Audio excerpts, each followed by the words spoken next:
Hey, everybody, welcome to the Ronline Report. Very special guest today. He is the youngest interview subject I've ever had on the Ronline Report, and I've done almost 300 of these now, I believe, since I started in 2017 with these. He is Alex, let me say your name, Tilinca. How do you say your name? I should have asked Very that. close. Very close. Tilinca, yes. Tilinca, okay, not Yeah. bad. And if the graphics didn't tell you, he is transgender. So I'm going to start with some odd questions. First of all, it's a Romanian name, I believe, right? Yes, I was Yeah. actually born in Romania. I came here when I was about like 4. It's a little vague, but when I was Okay. very young with my parents. Okay. So I only know because when I searched for you on Skype, all the other Alex Trelincas were in like Budapest or something. oh No, really? that's That's Hungary. great. They were in Romania, somewhere in Romania. Um, so, can I ask, what was your birth name? Was it also Alex? So my birth name was Alexandra, but from as early as I can remember, everyone always called me Alex. So that part for me was never really an issue. When people ask me like, "Oh, so they would be awkward. Like, so what do we call you?" I'm like, "Just Alex. I've always been Alex, right?" So Yeah. yeah, Well, easy enough. That wasn't yeah, much of a change. Okay. no, It's one of those names that you can't, doesn't, it's not that hard to change if you need to. right. So yeah, we'll get into the bodybuilding stuff, everybody. Don't worry. But this is this is the first time I've ever really had the opportunity to speak to a transgender person. Like I told you, Alex, I watched the show I Am Jazz, and that's really my only exposure to all of it. So you were born a female. Did you always feel like you were a male in a female body, or how young were you when you knew something wasn't quite right with what you saw in the mirror and the way you felt?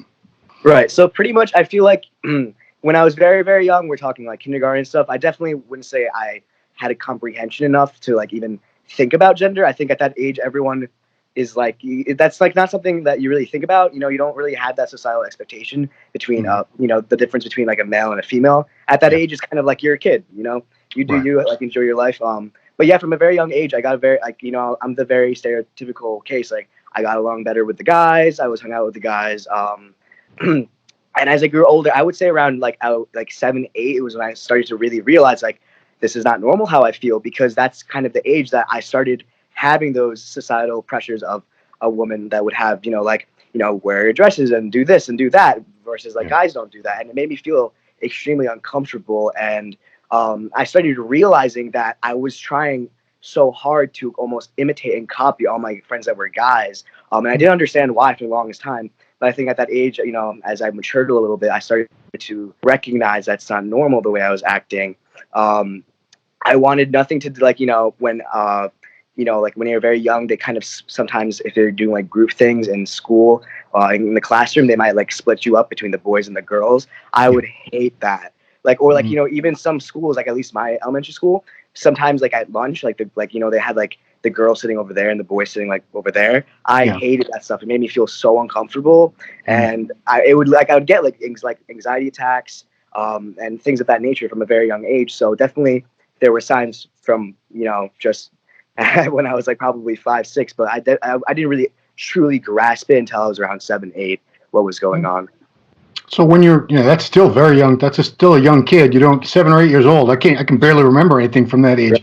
Exactly. Um, so did you come to your parents at 7 or 8 years old, say I feel something's not right, or when did that happen, or did that happen much later? So pretty much, if you ask anyone, I was a very outgoing kid, like growing up, like like elementary school into like elementary school. But then like you notice like there was like a shift in my personality from, I would say, like 8 to 12, because 12 is actually when I told my parents. I told my mom first. I became very isolated. I did a lot of things indoors by myself because I just didn't want people to see me physically. So I avoided social interactions to the best of my ability. So all I did was like play video games, watch like, I don't know, anime or like cartoons and like superheroes and stuff like that. That's all I did with my life for like a good 4 or 5 years, Wow. and it was like a very pivotal time, mentally for me, because I kind of just ignored it in a sense. I recognized it from a very young age, but I never myself was exposed to the idea of transgenders. So I just thought there was something wrong with me. I was like, I don't know what's wrong with me, but I'm just gonna Yeah. avoid it because that's like, I guess that was like what my instinct was to do. At that time, all I was exposed to was like gay people, and I even for like a little bit when I was like 10, 11, because that's kind of the age when people start dating and everything. I was like, maybe I'm just really gay and like I just like I'm the typical like butch or something like that. That like I want Yeah. to dress masculine and stuff like that. But I realized I had nothing to do with anyone else other than me. It had nothing to do with relationships or all of that. It had something to do with the fact that I just felt so disgusted when people looked at me and saw me as a female. I Mm. wanted like nothing to do with Wow. that label at all. So yeah, to answer the second part of your question, I told my mom first. I was about 12, and then she told my father. There's no really like I have a great relationship with my father. It's not like anything like I was scared to tell him. I just have always been ridiculously close to my mom, so I felt very comfortable telling her. A lot of times you hear people in my position, they go to friends first, but again, I was so isolated. I really, Mm. I didn't feel that close to people my age, honestly. So Yeah. for me, it was my mom. Okay. Yeah. Now, like I said, I've watched the show I Am Jazz, and there's a huge controversy because I believe Jazz's parents started her on male hormones when she was only, I'm sorry, female hormones, estrogen and so forth, when she's only about 8 years old, maybe. Is that about the right timeline? I think because they did not want him to go through male puberty because that would have made it much more difficult to complete the process later on.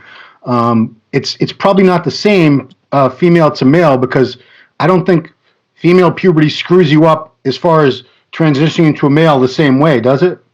Well, personally, I mean, yes and no. It's definitely not as drastic as the other way around, for sure, physically. Yeah. But I actually never really went through female puberty because when I told my parents at 12, I'm blessed that my parents were very proactive with me and they really took me serious because they did notice that there was something wrong with me.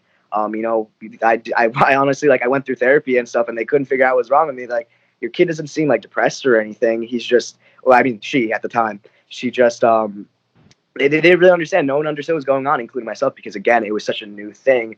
None of Mm. us had when I first started transitioning, it was just as much as a learning process for me as it was for my parents. Because again, we come from Europe too, and in Romania, and like it's not a big thing over there. Mm. Meanwhile, so it's just like we didn't really know what was going on. So I started a hormone blocker called Lupron when I was 13, and that pretty much stunted my female puberty. So like I never really developed a period. I never really developed like breasts or anything like that. So that for sure, for me specifically, when I went to get top surgery later in my life at 16, I don't Yeah. have any scars or anything because I pretty much had like a gynoplasty, like a male would have. It was Yep. pretty much the exact same thing that I had. So there's no scarring, but you will see some trans men that have some like scarring from their surgery because they had larger breasts. So when they got them removed, it's inevitable. So there's definitely pros and cons. And it's a tough topic because, as a parent, I'm sure my parents were scared. They're like, what if it is a phase? I was scared. What if it's a phase? Yeah. It's like such a crazy concept if you really think about it. And I do recognize that. So, Because there's yeah, really no going back. Once you transition, you can't right. transition again, I don't think. I mean, you could, but you're never gonna be at where you were for sure. Yeah. So it's like double transitioning. It's just like it's really messed up. So yeah, I did start very young though. I started a hormone blocker, and then I started taking testosterone when I was 16. But Okay. yeah, it So wasn't so people. for 3 years, you were just on an estrogen. Is Bupron is an estrogen blocker? Yes, because people had this conception that like these doctors just kind of like throw you on hormones like right away. They're like, oh yeah, you're trans, go for it. But Yeah. it's Yeah. really, especially when you're young, it's not like that. Like they really take some precautionary measures. So for me, the Lupron was kind of like a last safety net. So like, yeah. Meanwhile, it did stunt my puberty. It's not like testosterone. It's not the strength of the testosterone. Like taking like a hormone like testosterone. So they're like, God forbid anything happens, you're just on a blocker, feel it out for a couple, like, 2 years. If you still feel the same way, then we'll continue on. And in that meantime, I had to see, I went to the city. It's called the Acronym Institute. And they did like a crazy psychoanalysis on me. I Mm. did that. I had to go to therapy like once a week. I didn't really even feel like I needed it, but it was part of regulation for me to go, Mm. just to make sure like I was mentally stable. Right. So yeah, people had this conception that you can just like jump on hormones, but it's especially if you're young, you have to go through a process. So Okay. Now, a lot of people watching this are steroid users, as you might guess. It's muscular development, so right. they're gonna want to know. I want to know what kind of dose were they giving you of testosterone to make the transition, or did it change over time? So pretty much, they did my blood work, and originally they had me on 50 milligrams a week, and A then week, 50?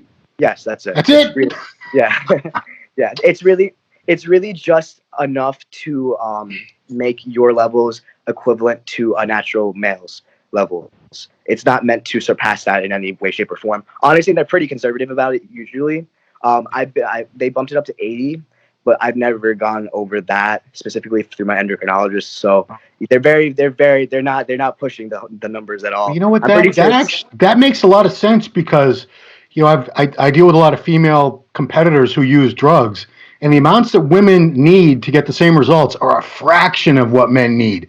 right. They just blow. I've seen women take like 10 milligrams of Anavar a day. That's it. That's all they're taking, and they blow up. Whereas a guy would, he's got to be on a gram of test, a gram of Right. tren, all this crap.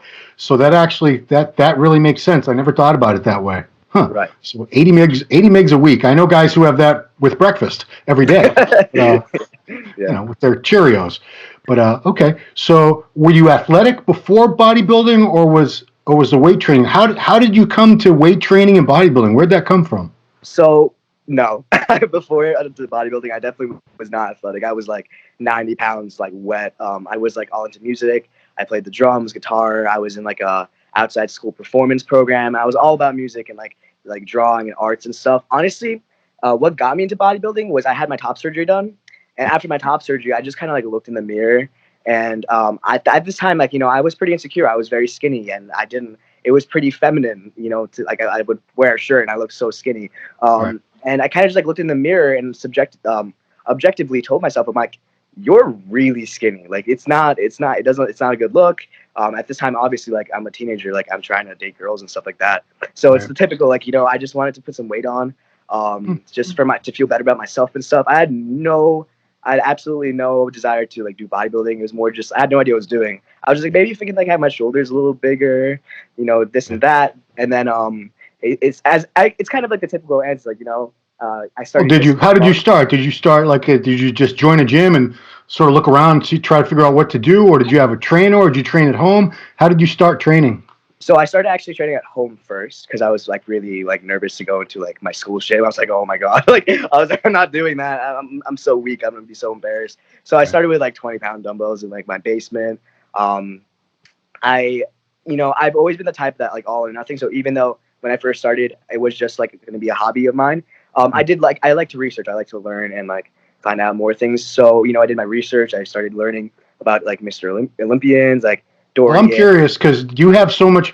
Anytime I talk to someone your age, I'm curious to know where they go because there's such a glut of information and sources. Where did you go for your information? Initially I did go through like, like Instagram and like whoever I thought looked good. Like I'm not gonna lie, Yeah. obviously.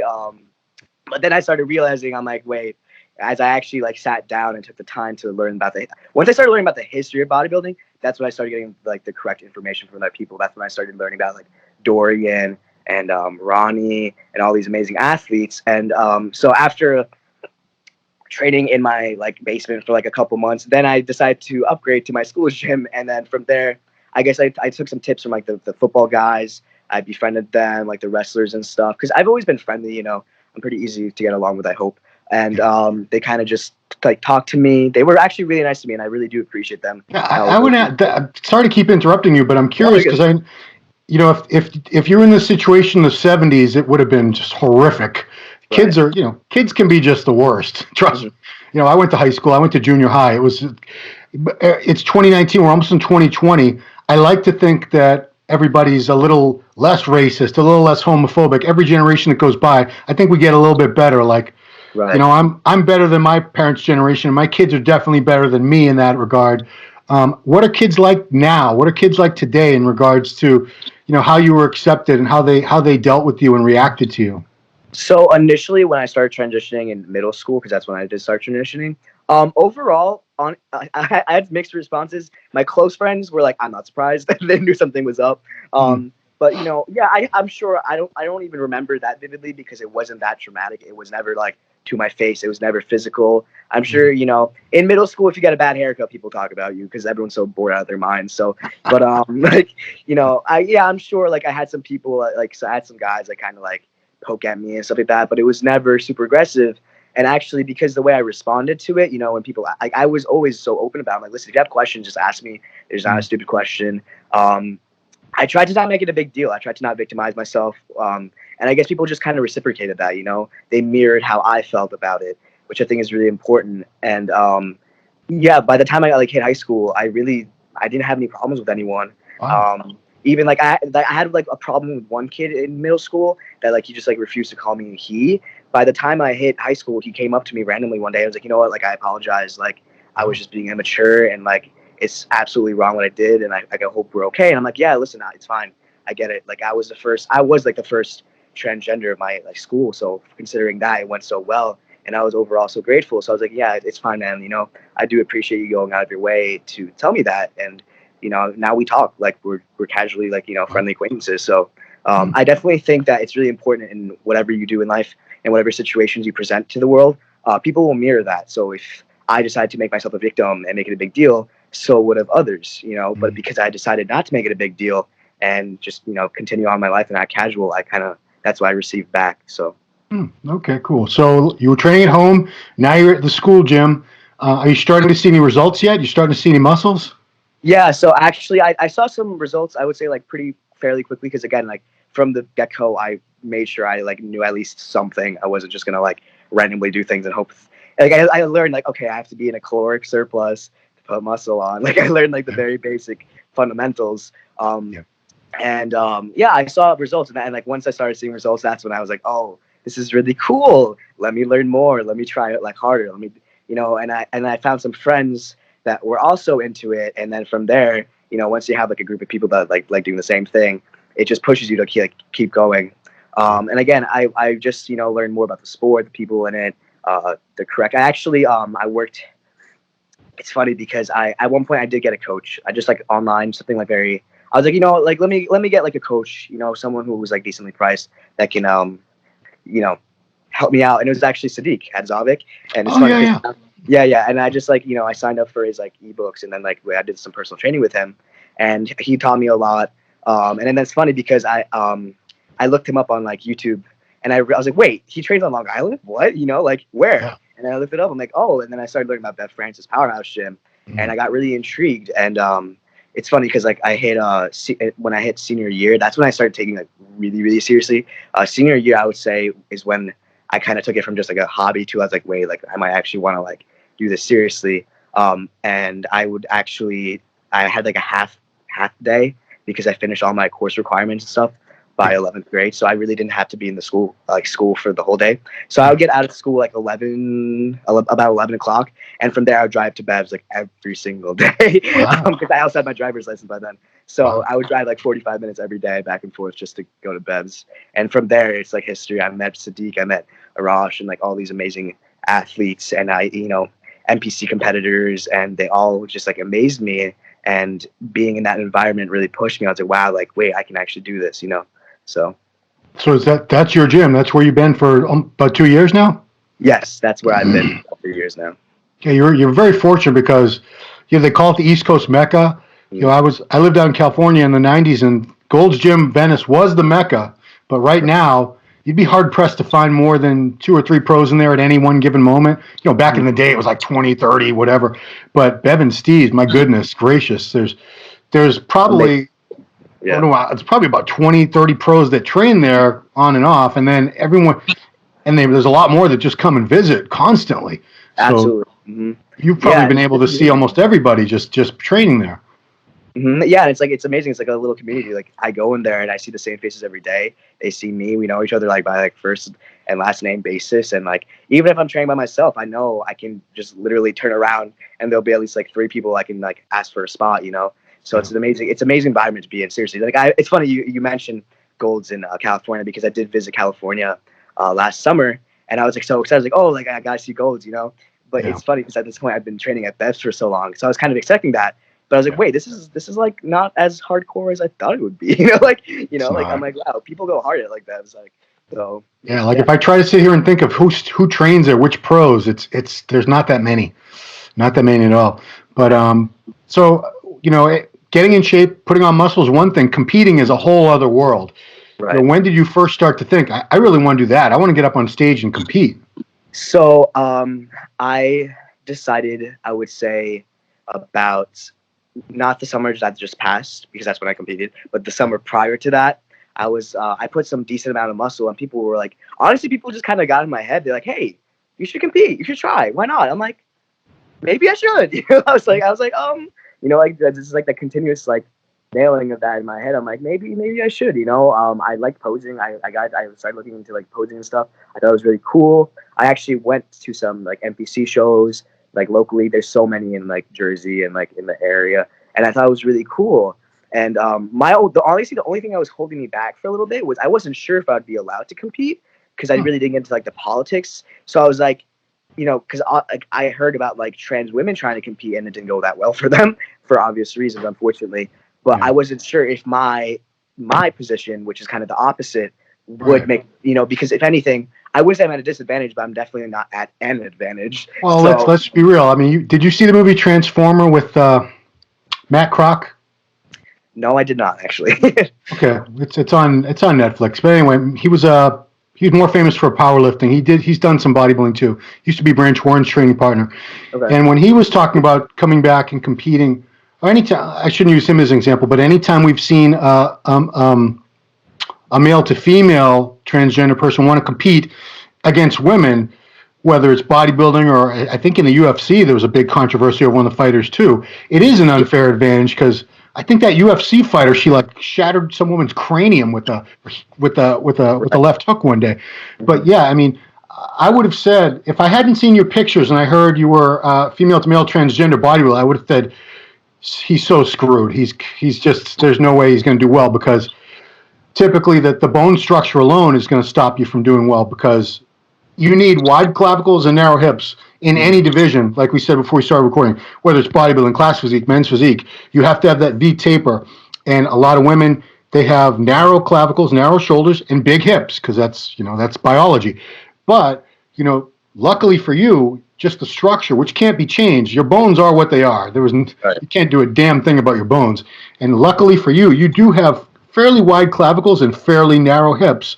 So once I saw the pictures, like, oh wow, okay, this kid's a lot better than I would have thought for sure. Thank you. And the muscle shape is another thing. You can't change your muscle shape, despite what some people want to tell you. But muscle shape. You got the peak biceps. You got the insertions on the lats. You're actually in a good spot genetically. Thank you. When I look at the pictures, I say you just need size, and that's going to come. Size, you can build size. These other things, you either have them or you don't. Size is something you get over time, and yeah. So anyway, you decided you were going to compete finally. So that was summer of 2018. Yes. So what show did you target, and how did you prepare for it? Did you have a coach? Because that's first show it's a big deal for everybody. So I was up to this point. I was working with Jason Theobald, who coached me for the off season before the show and for the prep for the actual show. And he was like I kind of for the beginning I was kind of just like a lifestyle coach, like a lifestyle client. I was like, maybe I'll do in the future. And I told him like, Jason, like I actually think I can do this, and like he agreed. He's like, yeah, you should do classic. If anything, I think you have a good shot in like teams and stuff. And I was like, yeah, why not? Because I actually it's like a family tradition in my family to take a gap year between high school and college, just to like kind of I don't know, just like I feel like everyone kind of like throws themselves into college, and a lot of times they don't even know what they want to do with their lives. So you're supposed to do you go backpacking across Europe in that year, or what do you do? Honestly, it's more like a personal thing. But for me, I took that year to like really put some size on and then get ready for my show, because that's what I wanted to do. That's what my heart was telling me to do. So I was in a good spot. I could really focus and do it properly without much distraction. I had my parents' support, which was amazing, of course, as well. So I was like, yeah, I'm gonna do this. I think I had to cut like 20 pounds for the show, so it was a bit of weight. But I did have a coach. His name's Jason Theobald. I'm sure you've heard of him. Yeah, of course. Yeah, and he honestly is amazing too. Like he got to know my body really well, and it's funny because like when I bulk, my body like really acts as like a male like a male person, like hormonally and stuff like that, and metabolically. But something happens like in prep where like in like I only did one prep, but that's why I was kind of nervous. But it was nice to have someone that was really educated on working with both genders, because at one point my body did start having some patterns of a female in prep rather than a male's. Mm. So it was a lot of experimenting and playing and like Well, trying let me. different. Now you got me curious. Where do you hold? Because most men hold fat right around the middle, Mm, the gut, and the lower back. That's where men tend to carry almost all their fat. Whereas right. women, it tends to be from the waist down. It tends to be the hips, the thighs. So where were your problem areas? What were the hardest parts for you to get lean?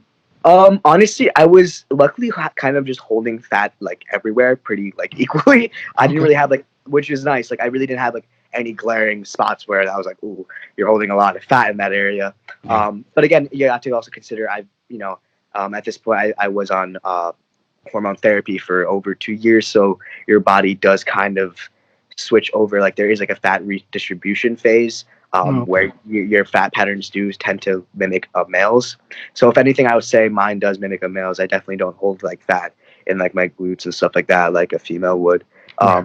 So it's I think that's more of like a how long have you been on a hormone therapy question, because Sure. it's powerful stuff. Like people don't realize like it really changes everything. I mean, I have a beard for God's sake. I'm 18 Yeah, now. yeah, but you know So what? yeah, Sometimes when I look at someone with your structure, because I've known some women that were very athletic and had that similar build as far as the structure. They tend to gravitate toward athletics because they're just naturally they're very good at sports for whatever reason, and they tend to be leaner. They tend to be more muscular. They right. tend to have better genetics for pretty much any athletic pursuit than your average woman. Do you feel like, I guess you didn't have a chance to know because you didn't start all this until you were already transitioned, but do you suspect that you probably would have been more athletic and muscular had you never done anything at all anyway? Um, Truthfully, I'm not sure. I definitely would say like I always had like a faster metabolism than most women, because if you ask like any of my friends that know me for like a very long time, I would eat like garbage. Like like I ate so bad. Yeah. Oh, I apologize. My phone's like going off. It's my I would eat like I don't even know. Like I would always be snacking like all the time, and it would be like chips and stuff like that. And be like, "How are you skinny?" I'm like, I don't know. So I would say definitely at least I've had a fast metabolism.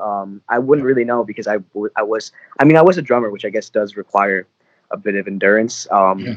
But I'm not sure, honestly. That's a Okay. very good question that I'm not sure. That was a So question out of left field. But yeah, so what was the contest that you did?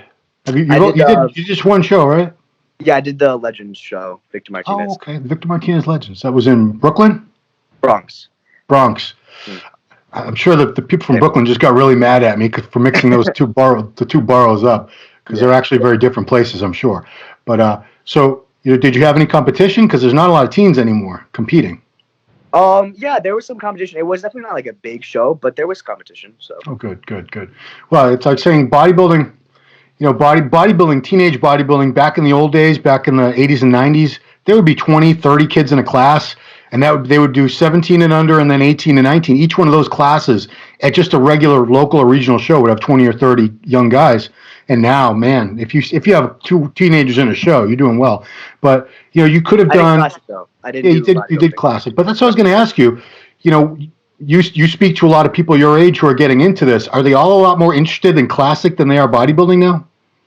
I honestly think that for it's interesting because I almost feel like I almost fall in the same category. Like for a while, I was so obsessed with classic, and I feel like a lot of people my age were as well. But I seriously, genuinely think there is a shift back to bodybuilding right now. Because when I talk to a lot of people like my age, at least from my area, like a lot of them are interested. Like classic's kind of like a stepping stone. Like that's what next time I compete, I want to do bodybuilding. I'm taking like honestly, I might take like 2 years, whatever it takes. I want to put a lot of size on, like nicely, not like look like a slob. Yeah. So like a nice quality muscle on, and I do recognize that it takes time and like consistency and stuff like that. But I definitely do. I think it's a mix. Like there's definitely like obviously an interesting classic, but I don't think. I definitely think there's still some like people interested in bodybuilding specifically. Um, I definitely, if anything, honestly, I see a shift away from physique. I hear less about people talking about physique, more about classic. So I feel like Right. they're more, but I definitely still hear people talking about bodybuilding. Yeah. Yeah, I mean that's good to know because I have spoken to a lot of people in your age range and they don't aspire to look like Big Ramy or Phil Heath or Kai. Well, for one thing, it's almost impossible for anybody to look like that. It's you have to be like the one in a maybe not one in a million, but it's very rare to have the genetics to be able to get to that size, regardless of whatever you do. It Right. doesn't matter. Whereas classic just seems like a lot more attainable. I talk to kids and they're fans of like Chris Bumstead, Breon, Wesley Vissers. These are the people that they really look up to and aspire to look like. Right. But do you have people in the open vision that you aspire? You're not going to look exactly like them, but a physique that you say, wow, that's what I'd sort of like to look, something along those lines. I really like the look of like they have like of the mass, but they still have like I'm a shape guy, so I really like Patrick Moore, Derek Lunsford, like those guys. I love like just like the combination of the size with like those proportions. It's just like absolutely unbelievable to me. And obviously I love the freaks. Like everyone loves like Big Ramy and like you can obviously you're gonna like them too. But for me, what I would want to look like is I'm more of a shape guy for sure. For me, at least, yeah. It seems like the sport's been shifting that way anyway, because Sean Roden when Sean Roden won the Olympia in 2018. That was the sign on the wall. And Brandon Curry has awesome shape too, but we didn't have a lot of the big guys in the show. But I want to go back to your show because I glossed right over it. What was it? What was that whole experience like? Because you only have one first show. It can be overwhelming, and most people have two reactions. They're either after the show's over, they're like, well, that was interesting, but I'm never doing that again. Or, oh my God, that was awesome. I got to do that again. I was somewhere in the middle for sure. Cause like for me, it definitely wasn't like smooth perfect, honestly, because it was a bit of a smaller show than we anticipated. So like, I remember having, like you're supposed to have like, very fast acting carb and shit, like whatever, like rice cakes and like honey and stuff like that. Like, pre-pump and whatever. But I had and you're supposed to have like a full meal, like whatever, like 2 hours prior. I had my meal and they're like, okay, 30 minutes, like classic. I'm like, oh no, I'm like, oh no.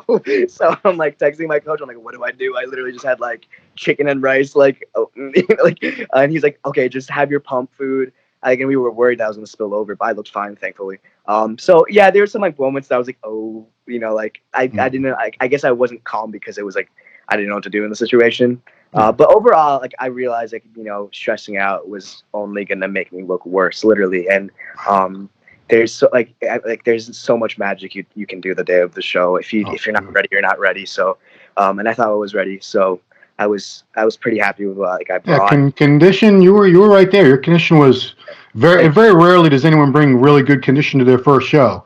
Because like you said, you had a coach there, but still a lot of people just come in looking like a butterball their first show, or sometimes they'll be dieting and they get to a certain weight and they're like, oh, I can't get any lighter than that. So they'll show up on stage overweight just because they felt like they were getting too small. So what'd you end up weighing in? Did you recall? Oh, I was like 130 pounds. I was very very lean. 130? Yeah, I was 130. I'm 5'4" for reference. 5'4"? Yeah. What's the cutoff for classic? I think everything under 5'5" is up to a certain weight. Yeah, honestly, I'm not. We knew I wasn't gonna hit the cutoff, so we weren't really even paying attention like that. We were just like, okay, we're just gonna make you insanely peeled. Like, don't worry about the cap. Just come in really peeled, and we'll hope the best. So that was kind of our strategy. So yeah. No, it's a good spot because I've only seen it happen a few times, but I was at a pro show recently where a guy missed weight at classic. He ended up having to go into 212. He got last place, of course, but what was I going to have? Yeah, so that was your first show. I saw there was a news story in Long Island, newspaper. Was it Daily News? And then it was News 12. I'm listening. I'm just charging my phone. Yeah. Oh, good. I don't want your phone dying. Yeah. That happens every time me and Kevin Leveroni, his phone seems to die, like every time we're doing an interview. Oh, really? But for some reason, his phone's like never charged when we call. But yeah, it said your goal is ultimately Mr. Olympia. So tell me about that. Well, I feel like that's everyone's goal. I'm not gonna I'm sure that's like I don't know, for me at least, like I'm sure there's people that just like to compete for fun. But again, I've always been like an all or nothing person. So like if I'm gonna do this, I'm gonna try and go all the way. And I don't know. I just, again, like I don't like making me being trans a big deal. I'm just plugging you in right now, so I Okay. Yeah, no worries. don't. I can still hear you fine. Um, so for me, being trans was never like a big deal. I don't like making a big deal, but I think it would be really cool, and it would be a big message if I could even like make it to Olympia and get my pro card and stand up there with them. I think it would be an honor, and it would just show the that like perseverance over mind over body, and I think that's pretty much what bodybuilding is all about. So I think it'd be a great message and something that would definitely be a big deal in the sport, and I think I have a lot of assets and tools in my life. I have the gym, I have beds, I have so much support from my family and friends, and I'm so blessed and grateful for it. So it would be a shame for me not to take advantage of that, or at least try. Especially Yeah. because I do believe in myself. So yeah, So that was when did all that coverage come out? Fairly recently, right? Was it like last week? News 12 was yes last week or like the end of the week prior to that. Yeah, so it's all pretty recently. So have you been contacted by a lot of trans kids who are looking up to you and inspired by this whole journey that you're on? Yeah, I honestly had some people like I had my DMs blow up, and like I honestly the best ones for me were like when I saw some kids that were saying that it literally brought them and their parents closer, which like made me tear up because like that's so beautiful to me. I think family's everything. So like I had a kid tell me that like his dad and him never really talked about him being transgender and stuff, and it was like something like it was kind of like the elephant in the room. And actually Newsday was the second like that Newsday was the second film media coverage group that did a story on me, and they put me in the newspaper, and his dad, this individual's dad, literally came home with the newspaper and like handed it to him, and I was like, oh, like you should check this guy out, like I think you'd be interested in this. And up to that point his father like refused to call trans guys as their correct pronouns, so it was like a big deal for this kid because it kind of showed that his dad was kind of opening up to the idea. So for me, that's what I that is honestly like the biggest thing for me. If I could like make a difference in someone's personal life like that, even if I never met them, that's like beautiful to me and it means a lot. So Yeah, yeah. 'cause I mean, like I said, it's almost 2020. Things are changing. There's still a lot of older people, and there's still a lot of people who have the older ways of thinking. Mhm. But do you find this is probably the best time? Obviously, as anytime we're talking about history, the more recent we are, the better things are in terms of acceptance. And where do you think we're at now as a society, and where do you think we'll be in like 10, 20 years as far as accepting different gender fluidity and things like that, and trans people? I think we're definitely getting a lot better, and I think it's a struggle from both sides because I think the biggest thing that needs to happen is more exposure. And I think that sometimes the wrong personalities are brought into like the limelight. So you have these very crazy very you don't have normal people that are like shown on TV and stuff like that. Like they're very very intense personalities, and a lot of times people can't relate to that or understand them. So they're like, ooh, like, are they all like that? And it's like, no, a lot of us are very normal individuals just trying to just live our personal lives. And honestly, like for me at least, I don't know if I can say this for every transgender in my position, but I don't really even need someone to understand or accept it. Just respect my personal privacy in life. And if we can be polite to each other in public, that'd be great. But I think it's more of a matter of respect, if anything, and just common decency of two human beings. It's rather than you know I don't know. I don't necessarily need someone to understand it because it is something that's very hard to understand. I didn't understand it for the longest time, and I was going through it. So how can I expect people that haven't that are old and in their ways to understand me? It's more just respect me as a person. But and I think there has to be way more open conversations like this where people feel comfortable to ask someone that is transgender what's on their mind and not feel like intimidated or like don't ask that, you can't ask that. Like no, it's important to ask because everything this it's everything you know everything is important like that. So I definitely think we're getting better. And again, everyone like blasts social media and stuff like that, but I think it's important for things of this matter because I think exposure is everything. How are you going to get to someone that lives in a state where it's like, I don't know the actual statistics. I'm just like, making them up for reference. But like, if you come from a state where it's like 98% white people and like, there's like barely any minorities of color or sexuality and gender, how are you gonna expect them to understand you or try and like be okay with you if all their life they've been taught a certain way? So I think just that initial exposure is really important. Cool. Yeah. All right. Well, you said I could ask anything. Do you date? Do you date? Do you have a girlfriend? So I do date, of course. I don't have a girlfriend right now, but I have dated people in the past, and I have like a normal so like social and dating life. It's not like, I wouldn't say it's like above average, but it's definitely like normal. It's never really, I've never really had someone reject me for being trans, truthfully. Because again, it's the way like I present it. They always know usually like prior to. I've never been in a position where like if I've asked someone on a date or something or have like whatever, they always knew prior to, because it's like and if they didn't, I would tell them right away. I'd be like, hey, before anything happens, letting you know right now, I am a trans guy. I hope that's cool. If you have any questions, go for it. You're like, I'm all ears. So, and again, it's one of those things because I decide not to make a big deal out of it. They don't feel uncomfortable about it. So yeah. And it's one of those things where I think it's kind of sad because the other way around, it's a lot harder for like, a transgender woman to find, have like a relationship and stuff like that. Because think about it. It's totally normal for a girl to wear a boy shirt in society, right? It's like, okay, you do you. But like if a guy wears a dress, it's like, what are you doing? That's kind of weird. So I feel like it's almost like double standards in a way, like a lot of... Well, let's be real. Guys are, I won't say we're animals or pigs, but let's put it this way: if you're a girl and a girl comes up to you, and if you're a straight girl and a female comes up to you, flirtatious, you're not going to get it. Typically, I've seen this. They don't get upset. They don't get offended.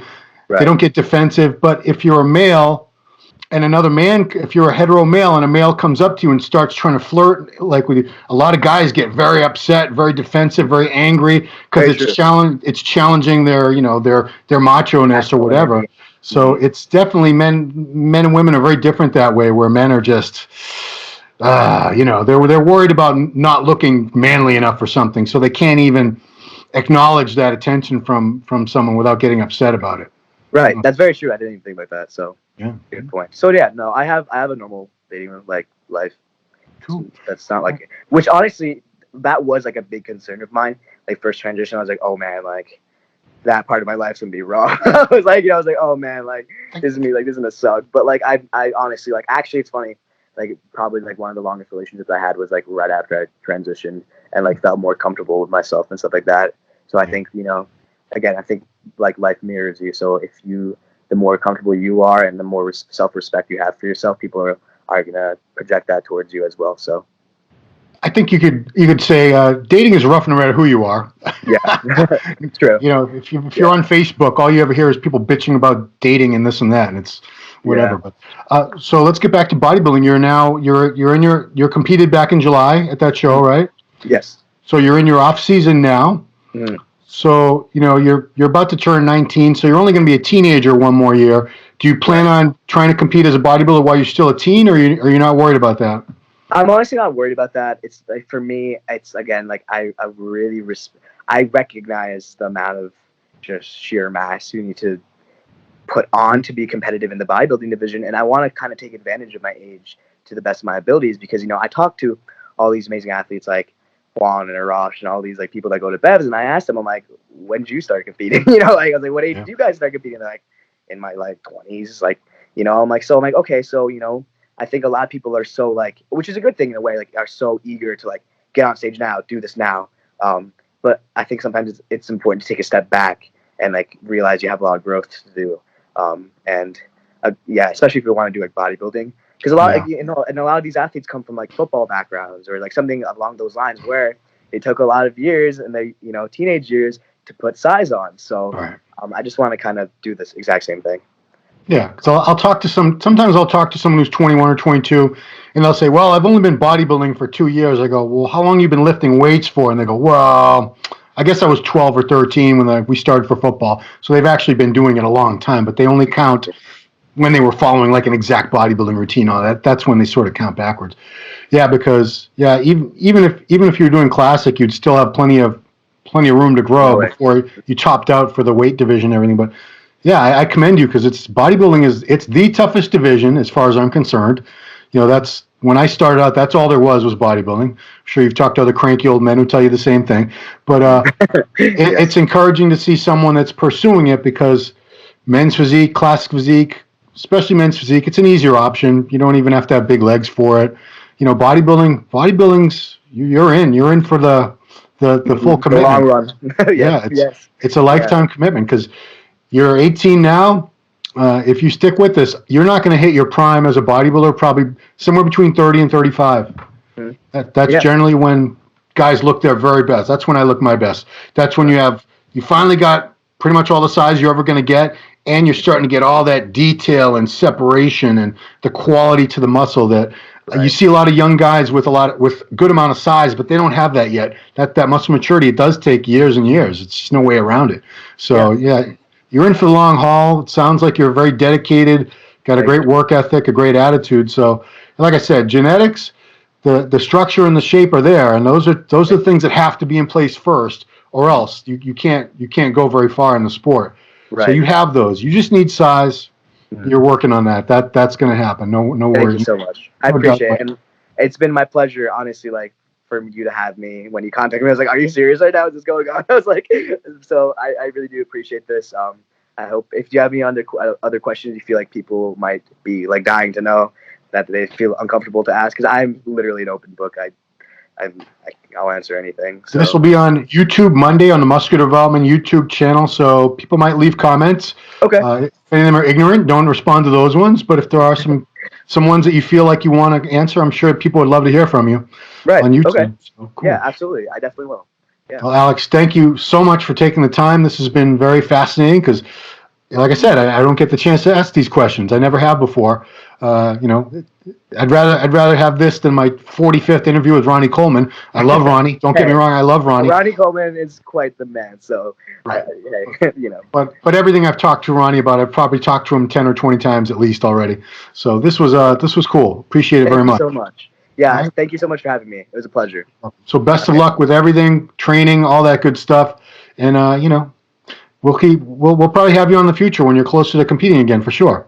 Thank you. Yeah, it's my pleasure. So I'll definitely do that. All right. And I want to thank everyone for watching Ronline Report. This has been Ron Harris with Alex Tilinca. Thanks for watching. Take care.